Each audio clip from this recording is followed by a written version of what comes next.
Today we come to the book of Daniel. It's a very strange book in the sense that it's a very familiar book. Every Sunday school kid knows Daniel and the lion's den and the stories. And yet, it's a very unfamiliar book because the prophecies in the second part of Daniel baffle Christians. Right? So in one sense, easy book. In another sense, almost totally impossible to understand without spiritual understanding. Okay? Now, the first part of the book of Daniel is about his life, about Daniel. The second part is about his visions or dreams, right, which are prophetic. Now, this book is often said to be the key to biblical prophecy.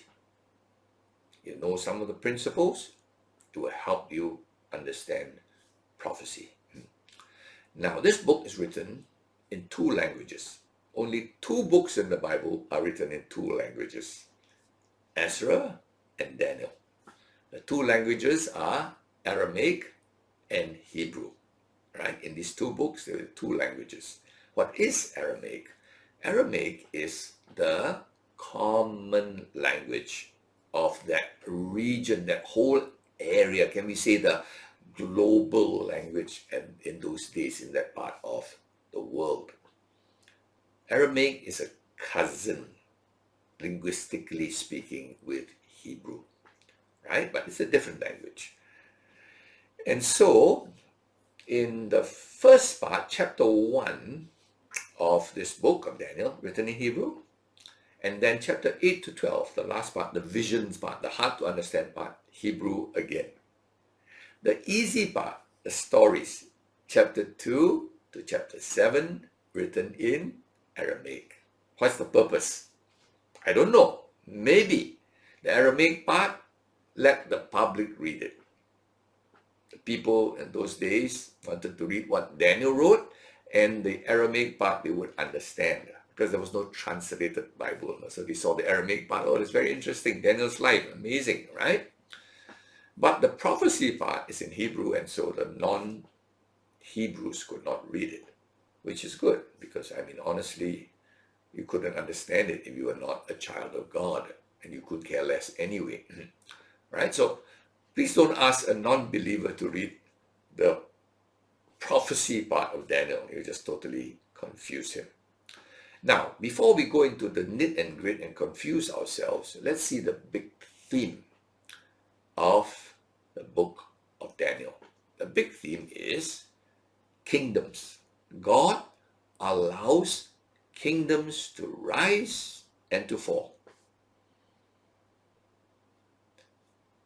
Ultimately, all right, every kingdom goes through the same cycle. God allows it to rise. When men have power, they have pride. When they have pride, they become cruel, they become corrupt, and they cause misery to their people, and then God brings them down and brings another one up. Okay, we study in Chinese history the dynasties. They start pretty well. Then after a while, they go into that cycle of corruption and power and cruelty and etc. And then God brings them down. So basically the theme is ultimately all human kingdoms are going to fail us. But ultimately, in the end of time, whenever that will be, there will be one kingdom, God's kingdom. That's what this book's all about. All right, so many kingdoms here. You see every dream is about different kingdoms coming up, rising, right? And now one replaces it. And then at the end of it all, one kingdom is going to come up. And that's God's kingdom, bringing not pain, but peace, right? So I hope that you see the big picture. And if anytime you lose the big picture, you lose it all. And you see God ultimately has a plan for us, that we will live in the ultimate kingdom of God. Be patient, right? Now, basically, there are certain sub-themes, I would say, okay? Sub-themes. The big theme is that. The sub-theme is There are three stories of faithfulness. In chapter 1, how Daniel and his three friends refused to eat the food of the pagans, right? Then in chapter 3, the three friends of Daniel refused to bow to the idol. And then lastly, chapter 6, Daniel himself refuses to pray to the king. So you see three stories of faithfulness of God's people, and then the three stories end up in them suffering, but ultimately being blessed for their faithfulness. All right, so that's a sub-theme. Faithfulness leads to some suffering, but ultimately blessing. Okay, so that's one of the sub-themes. There's a second sub-theme. It shows that suffering comes because of super arrogant kings, right? And then we see that in chapter 4 and chapter 5, when Nebuchadnezzar thinks that he's like God, right? See, when you get power, that's what you think. And then God has to bring him down. And then chapter 5 shows his son, Belshazzar, drinking from the holy vessels of God's temple in an orgy. Who does he think he is, right? Using God's vessels for an orgy. God hammers them down. Okay? Well, Nebuchadnezzar becomes a beast, like an animal for 7 days. Mental problem. His son gets killed that very night. He fools around with God's holy vessels, right? So what is it? Sub-theme. Sub-theme is these kings, after a while, think they're like gods. They become like beasts, right? Instead of subjecting to God, they want to be gods. Sub-theme, huh? What other sub-theme? It shows us that another sub-theme is the visions. The visions show that ultimately there will come a kingdom. Ultimately. At the end of time, there will be a kingdom. And that will be eternal kingdom. Amazing one. Okay? Sub-theme again. Enduring kingdom. Everlasting kingdom. Okay? So these are the three sub-themes in the big theme. Okay? Now, let's look at Daniel. Who was Daniel? Daniel was a teenager probably when the Nebuchadnezzar, the Babylonian king, conquered Jerusalem, hadn't burned it yet, and he took out the royal, the elite of Jerusalem.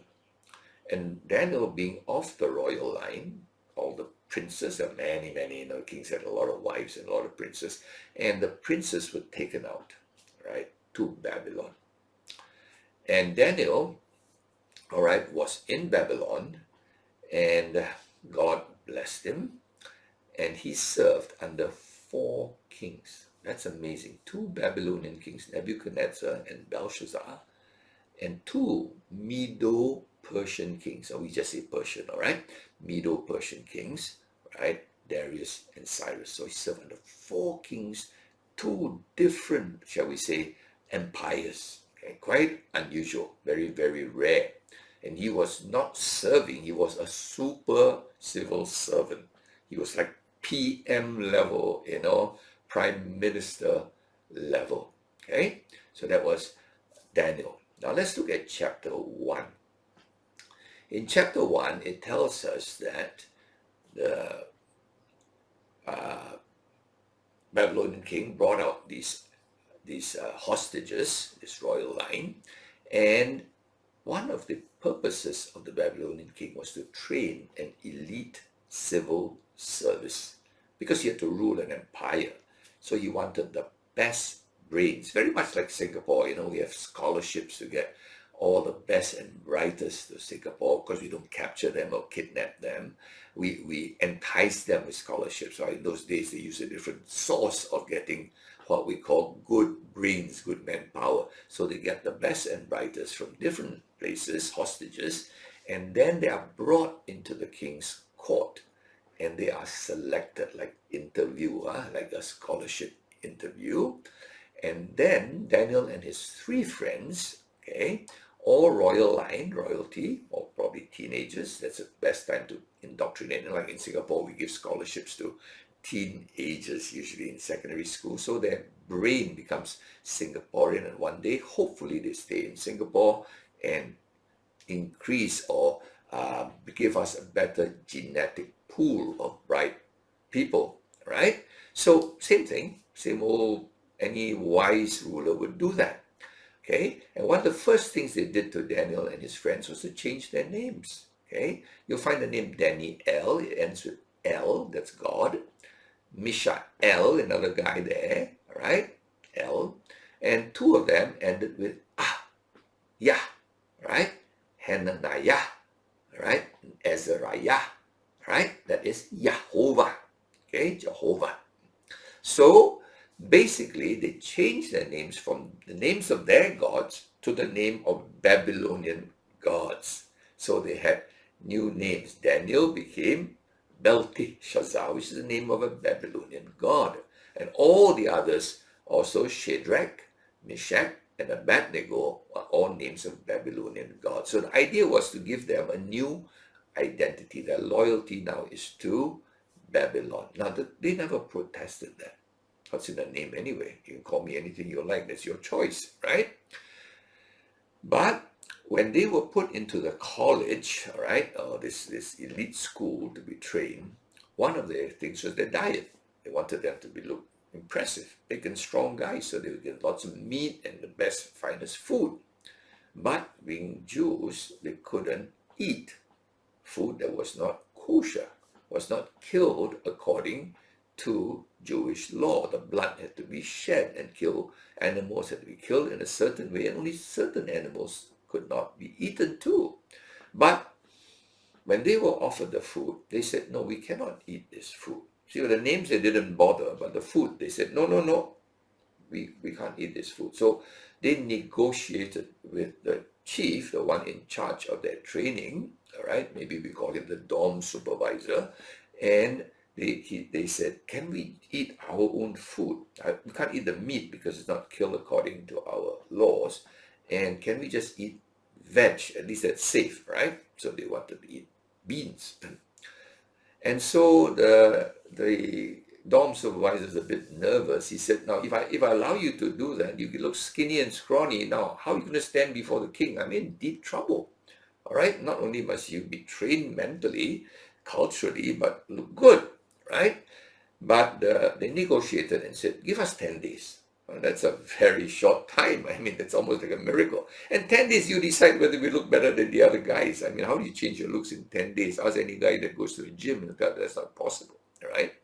But after 10 days, the guy comes back and says, my goodness, you guys look better, right? Basically, they wanted them to be fleshy, right? All cultures, we are the new culture that wants to be skinny. All cultures love to be pudgy, right? Show that you're prosperous, okay? So it worked out, okay? And you know what? At the end of it, it's like the end of their, course. They went for interview with the king, and they were found to be 10 times better than all the rest. Imagine that you ace your exam, all right, your civil service examination, and you go into the elite administrative service. What is this lesson there? They were willing to make a stand for God, thinking that it will maybe cost them. They kicked out of the school, but on the other hand, they became the top students. So be faithful in little things. They purpose in their heart. It says, Daniel purpose in his heart that I will do right. When you have a choice, do right and be faithful to stand in little things. One day, he can stand before the lions, right? Now, second chapter is a different thing altogether. Now they're all in the civil service, elite civil service. And one day, Nebuchadnezzar has a crazy night. He cannot sleep. He had a horrible dream. He wakes up and forgot his dream. That's quite common, right? And so he's very troubled that he needs to know this dream because it's definitely something that troubled him. And in his mind, something very important. So what he does is he calls all his wise men. You see, the civil service are always the best and brightest, all right? And he calls them and said, hey, I want you guys to tell me my dream and the interpretation. And all the wise guys freak out and say, what are you talking about? It's impossible. No king has ever asked this. You tell us your dream and then we can interpret your dream. And Nebuchadnezzar, he's like Hitler, he's a monster. He says, no, you're just buying time because I can't remember it. And if you ask me to tell you the dream, I can't tell you, so you're safe. No, you don't tell me my dream and I'll kill all of you. All of you. The whole civil service wiped out.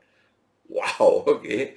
So when the executioner had to give the news, including to Daniel and his guys, Daniel said, what's happening? And he was told that the king's gone mad. The king's going to kill all of you because if you can't tell his dream, all the wise men, the entire civil service, the elite would be killed because you're all useless. No good to me. And Daniel said, wait, hold it. Let me pray. So he calls his 3 buddies and they have a prayer meeting and they pray. And you know what? God shows him the dream and the interpretation. So he says, let me go and see the king. And he stands before the king and he says, the God of heaven has told me this. This is your dream. And what was the dream? It was about a massive statue, right? And of course, Nebuchadnezzar said, exactly, that's my dream. What does it mean? And it means the statue was a head of gold, the breast, chest, arms, silver, the belly and the thighs, brass, the legs, the lower legs, iron, reaches down to the toes. It's no more iron, it's iron and clay mixed up. What in the world is this statue? Right? Massive statue. And Daniel says, this are the kingdoms that will come. Right? The head of gold is you. See, Babylon was a glorious empire. Very gorgeous, the hanging gardens of Babylon. Babylon was like, whoa, it's by the beautiful rivers and everything was perfect. Glorious, that's the word. Gold is glorious, impressive. The second would be chest, 2 arms, right? That would be the Medo-Persian Empire, M-E-D-O, okay? Now we forget who are the Medes. The Medes, they were M-E-D-E-S, right? The second empire is the Medo-Persian Empire. It's good, but it's not as glorious as yours, silver. The third empire, no great glorious place, but very powerful. Greek, Alexander the Great. He never built any great cities or like Babylon or anything like that, but he conquered a lot, right? And then the last one of iron, the Romans, okay? So this is basically told, I'm interpreting it for you, all right? Because later we will see the interpretation, not in chapter 2, right? It just told that you are the gold, followed will be silver, blah, blah, blah. And finally, the last one would be many little toes and fragmented. That's the Roman Empire at the end. And Nebuchadnezzar is so impressed, all right? He says, wow. And he elevates Daniel to be the prime minister, basically, effectively, all right? And, of course, Daniel then asks his friends to help him to rule, okay, in the province of Babylon, and Nebuchadnezzar, your God, he must be the God of gods. Okay? Now, what's actually Daniel saying? He says, your kingdom will be smashed down one day. That's basically what he's saying. And the Medes think they're big, the Greeks will smash. Basically, the theme is the same. Kingdoms come, kingdoms will go. Don't be too arrogant. Don't be too impressed. If you're the king, don't be arrogant. If you're the subject, don't be too impressed. All right? Or depressed. Depends on which way you look at it. Okay? So, that was how he was elevated from elite service to PM level, all right? Prime Minister level. Lesson chapter 3. Now the king gets so egoistical. Instead of thinking that, my goodness, one day the Medo-Persians will wipe us out. He's the head of gold. He only focuses on the gold part. And then he gets so excited, he builds a golden statue, all right? 90 feet tall, all right? Puts it on the plain so that it stands out really high. And then he makes a decree that whenever the national anthem is played, or whatever anthem, I mean some song is played, everybody's got to bow to this golden idol, which is basically him, right? Now, of course, Daniel's 3 friends, who are top civil servants now, refuse to bow. And there is a decree that if anybody doesn't bow, he will be burned in a furnace of fire. So the 3 refuse to bow, and then what happens is they are thrown into the furnace of fire. Now the king says he's so angry that some people don't bow towards him. You see, this is the arrogance of people when they have power.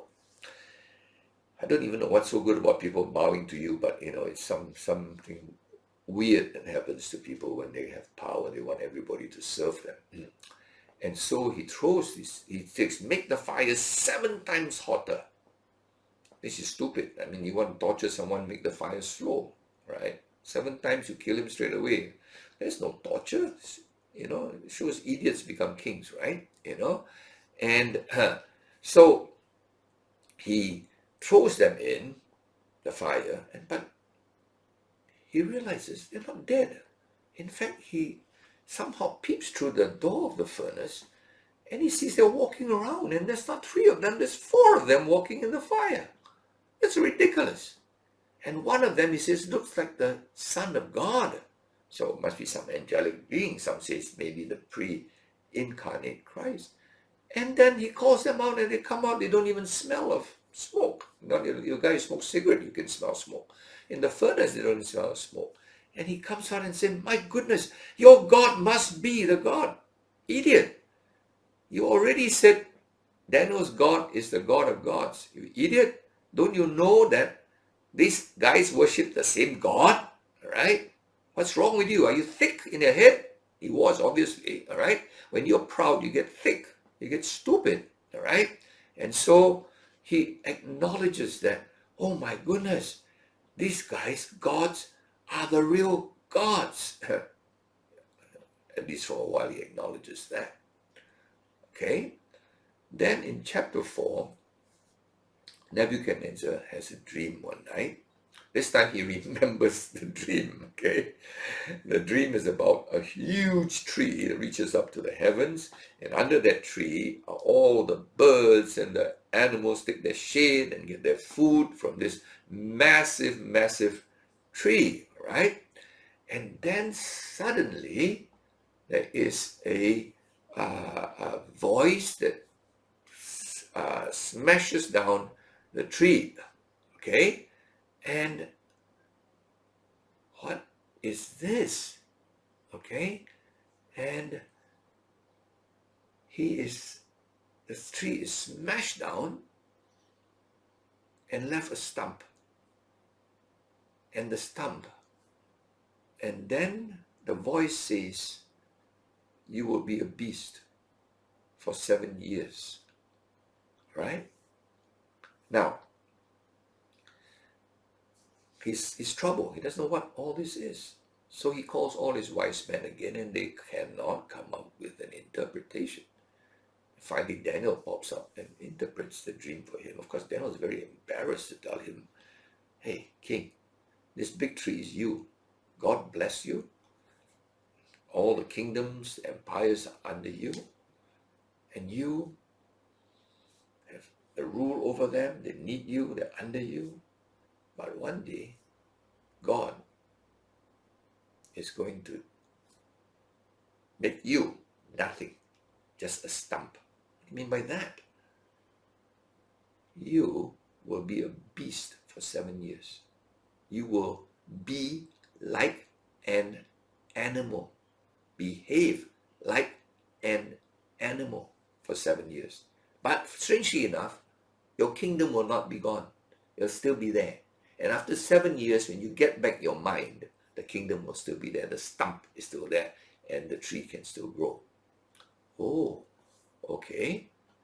And so, of course, you think the king will be mad. You said, I'm going to be an animal?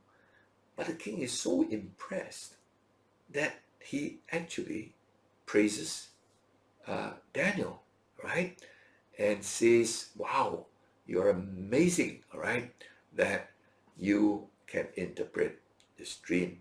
Now, what is God doing to this arrogant, terrible man? God's giving him another chance, for goodness sake.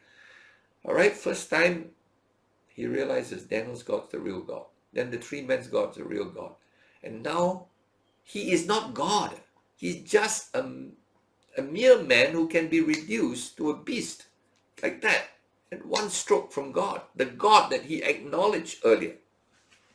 You know what? The thick brain of his, so proud, cannot digest it. Cannot figure. You tell a proud man his problems, I don't think he gets it. Right? He's so full of himself, we use that word, that nothing else can get in. Okay? So what happens is, after a while, one day, he goes up to the palace. After this, 1 year later, he looks around and said, look at my empire. I built it. I built this whole thing by my power, for my honor, and for my glory. Wow, okay? And then that very moment, he goes crazy. You know how mental you can get, mentally deranged through one event, and he behaves like an animal. It's so embarrassing. So they had the courtiers or whatever, his sons had to put him aside, and he lived with the animals. All right, let me give you a little background story, and this is probably true. Nebuchadnezzar, this is historical, married a beautiful girl from Tehran, Persia. Tehran, if you know today, is surrounded by mountains. Beautiful place. All right. Babylon's flat. And so this beautiful queen he married missed her hometown so much, the mountains. And so the king wanted to impress his bride, and he said, I'll make you a mountain. So he filled the plains of Babylon and literally made a beautiful mountain-like structure. It became one of the 7 wonders of the world, called the Hanging Gardens of Babylon. In the old days, there were 7 wonders of the world. This is one of them. People came to look, it's like, whoa, this is amazing, a man-made mountain with beautiful trees and everything planted. And she also missed the animals that used to roam in the mountains in her own old home of Tehran. And so he made a zoo up there full of animals for her, so that she could look at from the palace, look at this beautiful thing and remind herself of her home. And the story is probably that Nebuchadnezzar ended up in that zoo up there with the animals, right, for 7 years. says his fingernails grew like birds' claws. That's possible. If he recluses, the fingernails go really long after a while. Their hair gets shaggy, and he became deranged. But after 7 years, when he acknowledged, I don't know how, that he is not God, there is a God in heaven. And then he was mentally normal again and became king again. Wow, all right. This is so bizarre, that you just can't get it. All right. In fact, I like one part that Daniel said to him, right, when he interpreted the dream. Let me read to you Daniel chapter 4, verse 17. It's almost when he's interpreting to the king. Imagine a man telling the king, Daniel 4, verse 17. Let me see that. Yeah. This is Daniel telling him, but before he became an animal. The sentence is by decree of the watchers, the decision by the word of the holy ones, to the end that the living may know that the Most High rules the kingdom of men and gives it to whom he will and sets over it the lowliest of men. How do you like that? How do you like your civil servant to tell the emperor, right? Let me tell you, this tree, God's going to chop it down. And the tree is you. And the reason is, God wants you to know that it is God that allows you to be where you are. He sets you up. And you know who he usually chooses? The lowliest of men. I think the thick numbskull of this guy, full of pride, never got it. Right? But when I read it, I was amused. Right? He is walking around strutting his thing like, wow, I'm so smart, I conquered all this. And God said, you know what? I put idiots up there. Right? I don't know why people want power. It's the worst place to be. Right? I don't get it, But anyway, a lot of people fight for power. Right? Okay, so story number one. He's humble. And he dies. Nebuchadnezzar dies. His son, Belshazzar, not Belteshazzar, Belshazzar. Belteshazzar is Daniel. Belshazzar, as all the king, all the gods have that name, something like that. Becomes the next king. And he's going to celebrate. It's an orgy. Wine is drink, and he needs beautiful cups for his beautiful wine. And he calls, get up the golden cups from where my father took out of the royal of the holy temple in Jerusalem. Those beautiful cups for serving God. And they drink, the orgy out of the cups. And that very night, a finger, dismembered, just a finger, imagine just one finger running around, writing on the wall the words. The writing is on the wall, right? Mini, mini, tekel, fasin. What does that mean? He can read it, but he can't understand it, right? And he freaks out, he's trembling.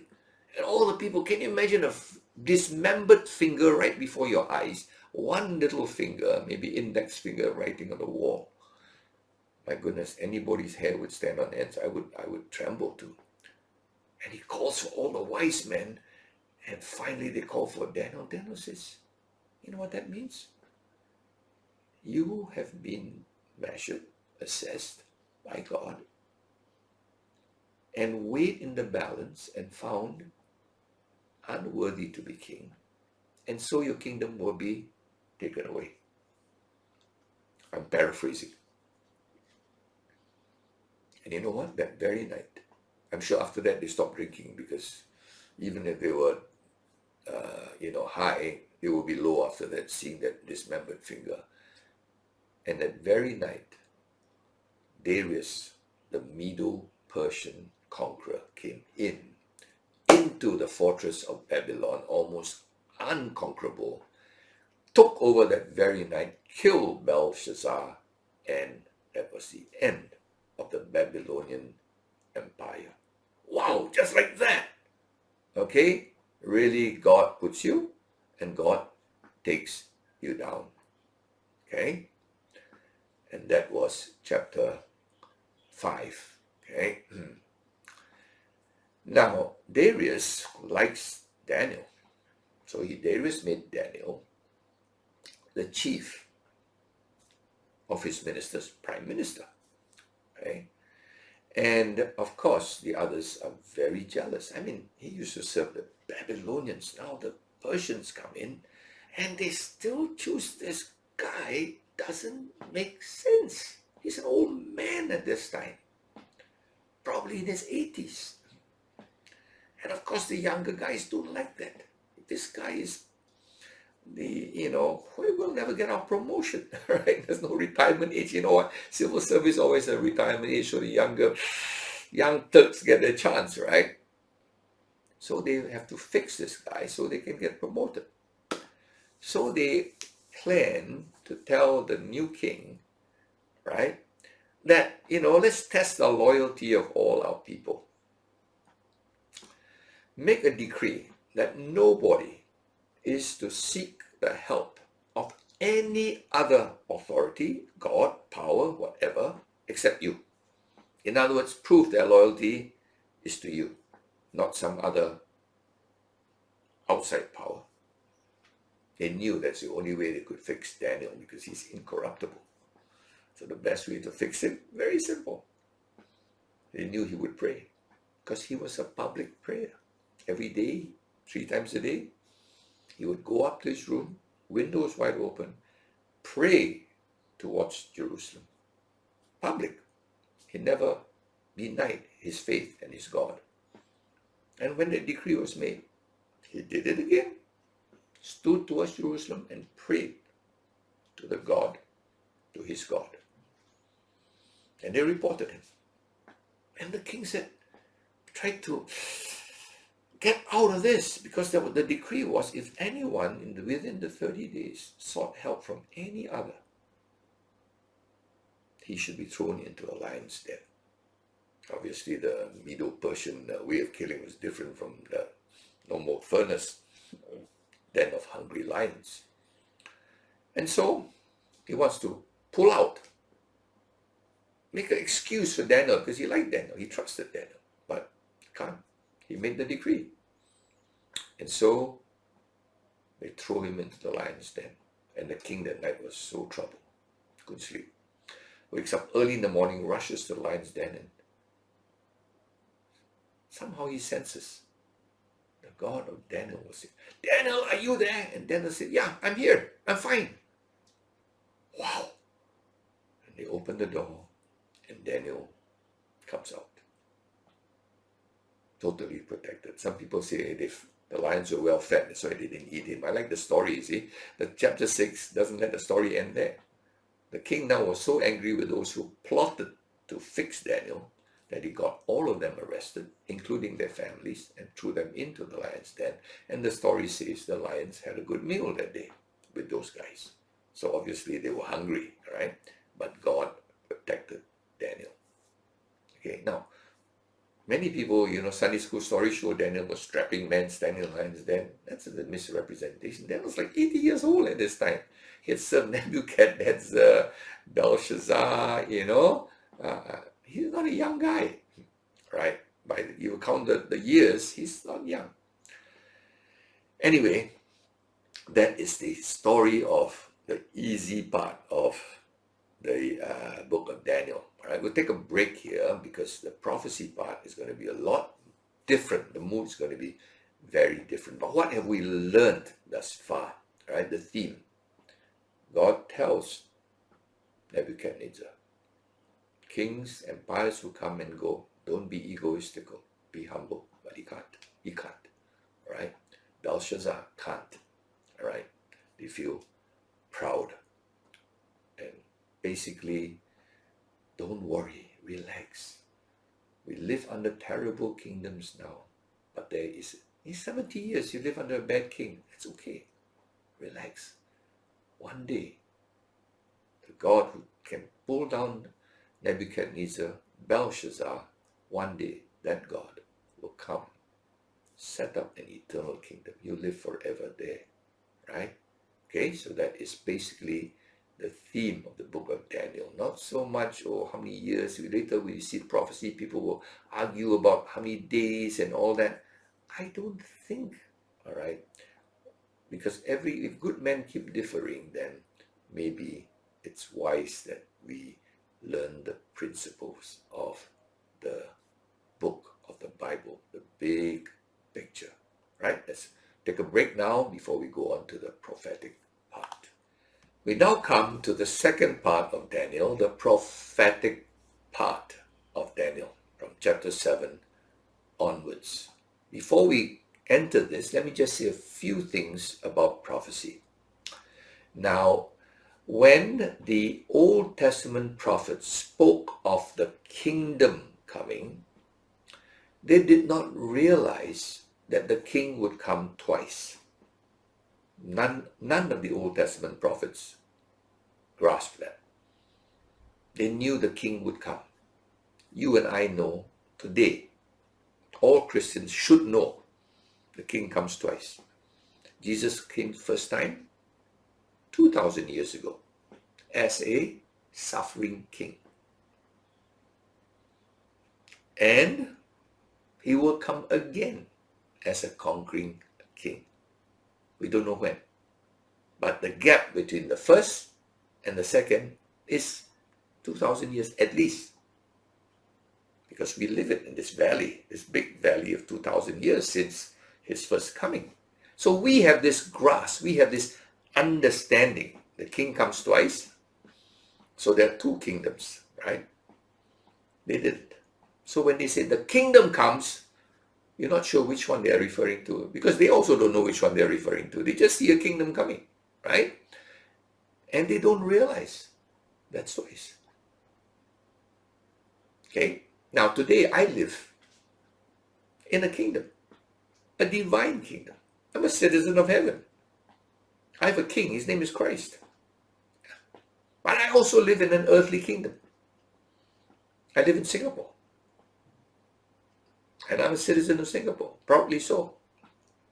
So I live in a coexistence of a divine kingdom that has come 2,000 years already.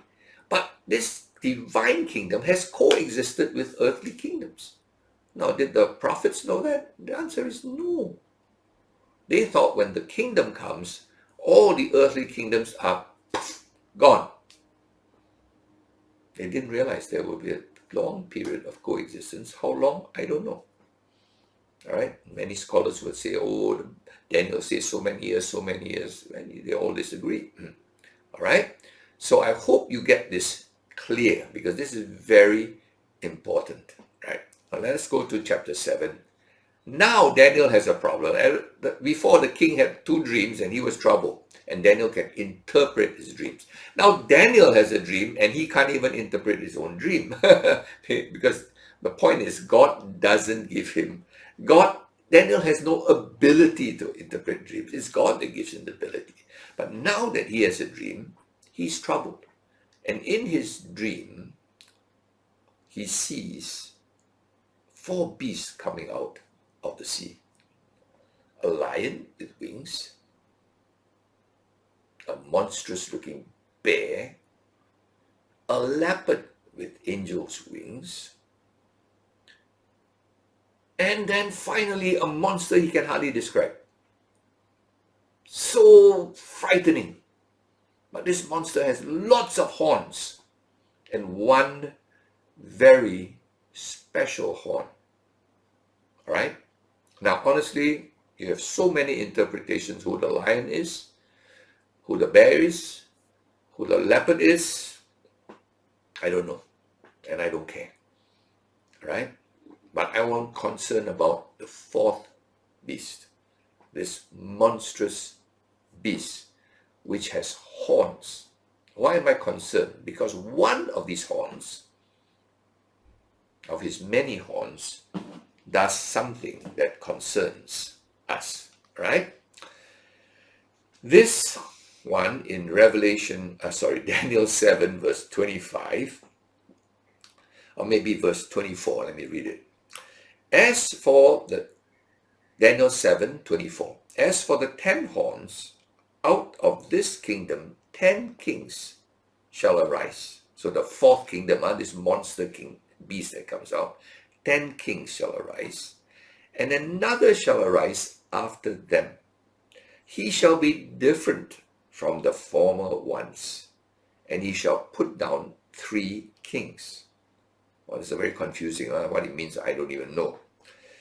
Verse 25, he shall speak words against the Most High, that's God, and shall wear out the saints of the Most High, that's us, and shall think to change the times and the law, and they shall be given into his hand for a time, times, and half a time. All right? Whoever this one is, he is a guy who is not afraid to speak against God, right? To trouble the people of God, and he will be there for a time, times, and half a time, which is 3.5 years. Okay, that's the way they call it. Time is a year, generally speaking, right? Who is this?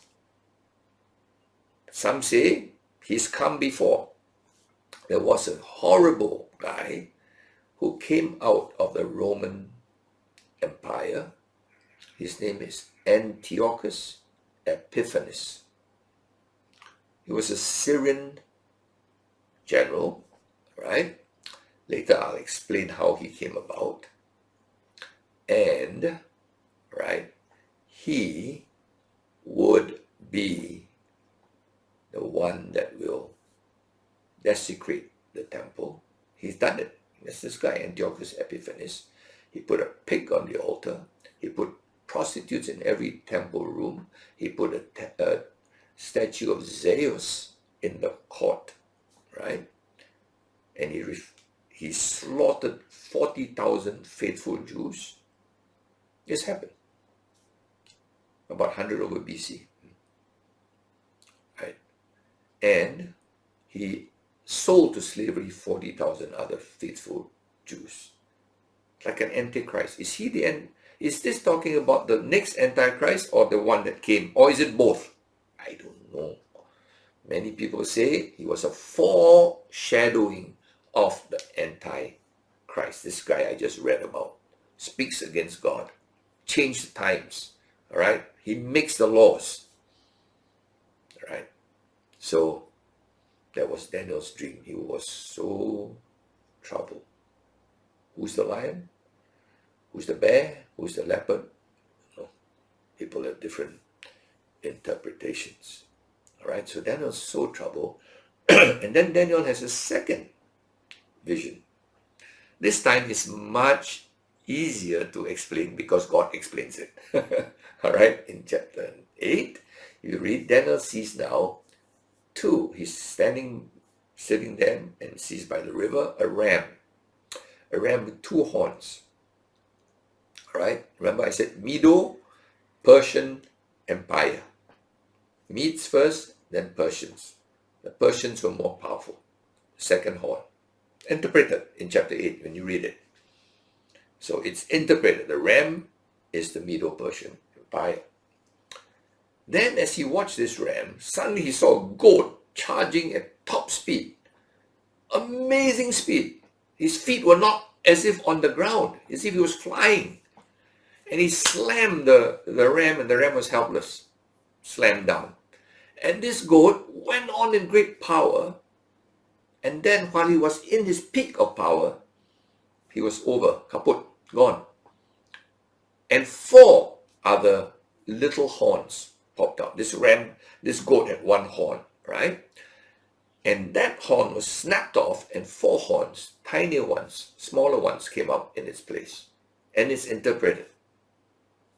It is the Greek Empire. Now, who was the Greek Empire? We know Alexander the Great. Every child knows that story. Alexander the Great came to power at speed nobody could believe. He was 32 when he conquered the world from India to Egypt. Right? He went on horseback at 32 years old. He had conquered the world. He was so fast in conquering that he didn't have time to consolidate. Right? That's why he was the empire of brass, strong brass, right? But not like the Babylonians who built this beautiful gold, glorious empire that everybody gaped at.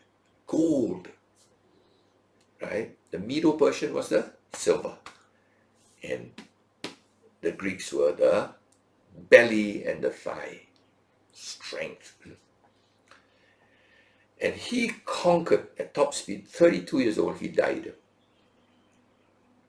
And his empire was split up into 4 kings. This is in the Bible, in history. Right? 4 generals took over. None of them liking each other. So it's all there in prophesied in Daniel chapter 8. These 4 generals, one ruled what we call Asia Minor, Turkey area. One general ruled Greece. One general ruled the Syrian part, Syria, right? The Babylonian, Syrian, that area. And the last one, Egypt. So in other words, Alexander's empire was split 4 ways, 4 generals. Now let's forget about the guy who ruled the Turkey area and the Greece area. They're out of the picture. Okay? Later, you'll find the guy, the general that ruled the Syrian empire, became stronger and stronger. He's called the King of the North. Later we'll see that in chapter 11. King of the North. King of the South is Egypt. Now why am I putting these two? I'll give you a bit of geography lesson, all right? Poor Israel was stuck between these two, Syria and Egypt, right? And the king of the north, the Syrian general, became stronger and stronger and was determined to conquer the king of the south. He did eventually. But Judah was in its way. So he had to smash through Judah. All right, because in case the loyalty of this guy in the middle doesn't know which side to go to. All right. So what we have here now is a king.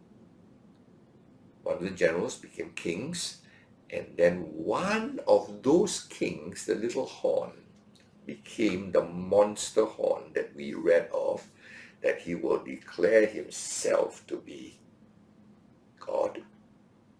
He will sit in the temple. He will desecrate everything that the temple stood for. All right? And then, finally, all right, he will claim that he is God. Some say that's the Antichrist about to come. Some say it's Antiochus Epiphanes. Don't know. Maybe both. Okay? So that was in Daniel chapter 8. Okay? And so Daniel is so troubled by this. And something's going to happen one day that will trouble his beloved Jerusalem and the temple. And as he's troubled, he realizes that Jeremiah wrote a prophecy. And he checks it up and says, Jeremiah said we'll only be in exile for 70 years. And hey, this is in chapter 9. The 70 years is almost up. All right? And he starts to pray an amazing national prayer. He prays for Israel, asks forgiveness from God. God, we paid our penalty. We paid 70 years already almost.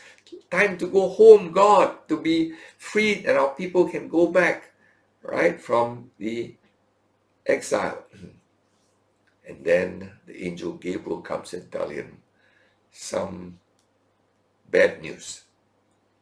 Angel Gabriel said, 70 years, they continued to sin. 70 years. Let's stretch the punishment. Times it by 7. 70 times 7. All right? Now let's look back at chapter 9, verse 24 to 25. Okay? I'm trying to not trouble you with too many questionable interpretations of PC, but hopefully some of them are more acceptable, all right? So let's look at Daniel chapter 9, verse 24 and 25. 70 sevens are decreed. Okay, in the Bible it is 70 weeks. A week is sevens, all right? So 70 sevens are decreed about your people and your holy city. So no more 70, 70 times 7 now. To finish the transgression, to put an end to sin, and to atone for iniquity, to bring in everlasting righteousness, to seal both vision and prophet, and to anoint a most holy place. Verse 25. Know therefore and understand that from the going out of the word to restore and build Jerusalem, to the coming of the anointed one, a prince, there shall be 7 weeks. All right? Now, I hope you understand this, okay? He is saying it's no more 70. 70 times 7, 490. From the decree to go out, that means from the time they were told you can go back and build the temple, till the coming of the anointed one, till the coming of the prince, the Messiah, is 70 times 7. Right? That's how many? 490 years. If you look at the calendar, that's what time Christ came. Under 500 years. I mean, you cannot calculate exactly because there were 4 decrees to go back. 4 times they were told you can go back. Which decree is he calling for? He said, from the decree to go back till the coming of Christ, 70 times 7. Give and take a bit. Now to me, it's good enough. Can you imagine Christ coming? Time was given that in less than 500 years, he would come. First coming of Christ. He did. All right? Now to me, that's good enough. For my prophecy, all the other details I don't need to know because it may speak of the second coming and I don't know nothing about the second coming. I can argue with, I can believe in this or that, and the lion is the US, UK, or whatever, I don't know. But I know something has already happened. From the going back to build the temple to the coming of Christ, less than 500 years, it happened. Good enough for me. All the details, I don't know. All right? So that's for me the prophecy I need, that if his first coming was predicted and he came, his second coming is predicted, he will come. That's good enough for me. When? I don't know. Who cares? He's coming. I'm sure. How do you know you're sure? Because when he predicted the first one, he came. And he predicted he'll come again. He'll come. But when? I don't know. All right? Because honestly, I don't think many scholars agree. Anyway, I always say prophecy, keep humble. Don't be too smart. Chapter 10. So chapter 9, that's good enough for me. Chapter 10. It tells us of a conflict. That things happening on earth, there is a parallel happening up in the heavens. As there's conflict on earth, there is angelic conflict, angelic and demonic conflict up there. We call it spiritual warfare. And a whole theology has been built about spiritual warfare. It's a new thing now. Very, very popular. Before people enter into a territory, because in chapter 10 it speaks of the prince of Persia, the prince, all right, the demonic prince of Persia, demonic prince of Greece, controlling these kingdoms, right? And then the angel Michael. Michael is the angel of Israel, in case you didn't know that. The guardian angel of Israel is Michael. Prince of the guardian angel of Greece, I don't know his name, but he's there. Of Persia, he's there. In other words, there are demonic forces up there. And the whole theology tells us now that before you enter a place to do evangelism, you go there first to bind the demonic forces. You go and pray against the demon so that your evangelism, your whatever you do can spread freely. While I know there are demonic forces up there, I'm never told to bind any of them. I'm never told, go ye therefore and bind the demonic forces and then make disciples. I never see that. In fact, when Jesus was on this earth, he didn't go around, attacking demons. He didn't. Until people came with demonic and said, my son is possessed with a demon, Jesus said, cast him out. All right? Whenever he was confronted, when there was a demonic thing in front of him, he dealt with it. He didn't go looking for demons to cast out. Honestly, the demons everywhere. Everywhere. Right now, as I'm preaching to you, there are probably demonic beings running around trying to confuse my mind and mess up my computer. I'm pretty sure of that. But until they manifest themselves, it's like mosquitoes. When there's a mosquito, I kill it. All right? I don't spend my life going around looking for mosquitoes. Okay? So there's this whole new thing from chapter 10, Daniel chapter 10, of spiritual warfare. People who don't actually do anything except go around and binding the forces somewhere there or there. All right? And it gives you a sense of great power. After all, my goodness, I'm up in the heavens fighting the big demonic. I leave that to Michael, the archangel, etc. You know, the battles up there, God will take care of it. The battles down here is my responsibility. All right? So anyway, that's chapter 10. And then in chapter 11 is very hard to read. It speaks of all kinds of kings coming up here, there, and honestly, I don't know how to interpret that, but I just keep seeing king of the north, king of the south, king of the north, king of the south. I see that many times. So I see that kings in Syria, that part, you know, where the Alexander's generals had made a huge empire in Syria, another huge empire in Egypt, all right? And these two are vying for power, and poor Israel is stuck in the middle, right? And then again we see in Daniel 11, when you read it, you try to get the details, you go crazy, all right? Daniel 11 verse 31, all right? People will say, no, PC, you shouldn't say such things. I'm just being frank with you, all right? There are some things you just have to accept, that one day God will show it to you and say, got it, all right? But until that day comes, don't pretend, all right? Daniel 11 verse 31, talking about, you know, that evil man. All right, Daniel 11 verse 31. Forces from him shall appear and profane the temple and fortress, and shall take away the regular burnt offering, and they shall set up the abomination that makes desolate. Is this Antiochus Epiphanes being predicted? Or is this Antichrist coming again to mess up the third temple?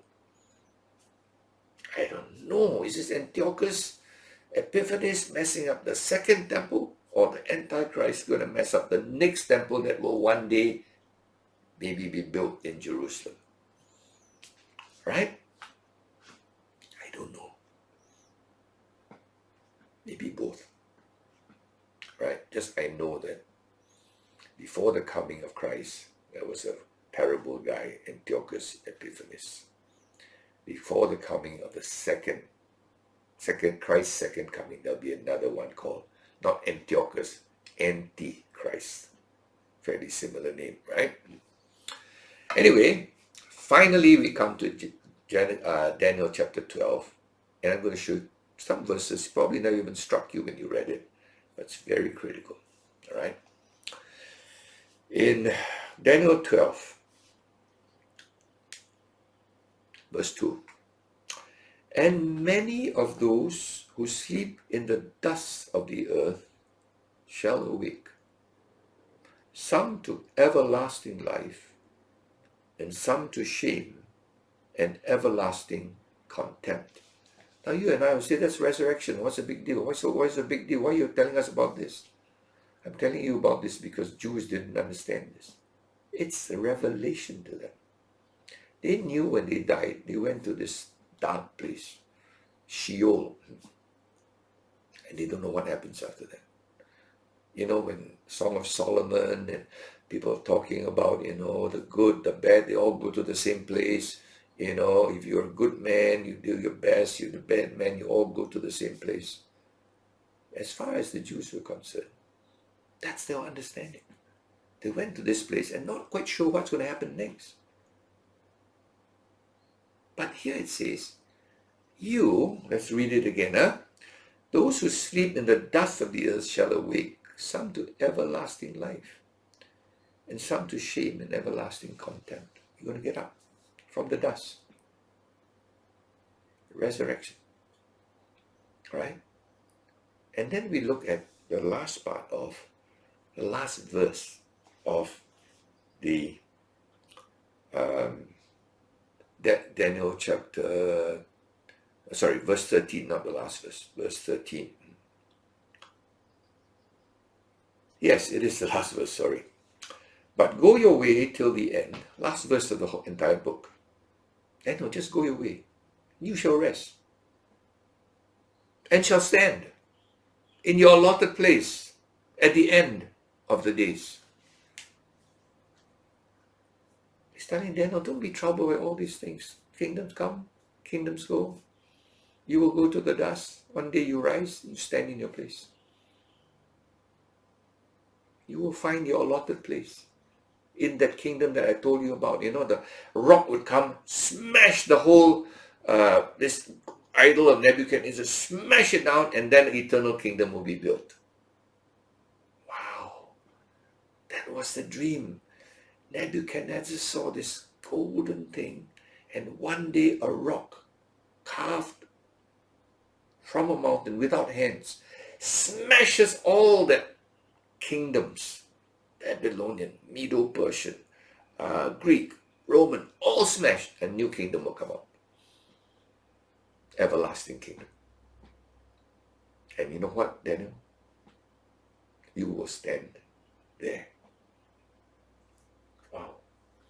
You know, I find people today so troubled by what's happening in this world.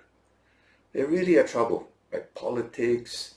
They get all involved and heated up about how the people rule, how their rulers are not doing right, and they feel like their whole life is engaged in fighting for a righteous kingdom.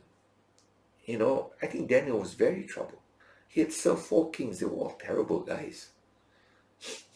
He's very troubled. He saw the insides, and he saw the dirt and the junk. And God says to him, just read it, okay? Go your way till the end. Last verse.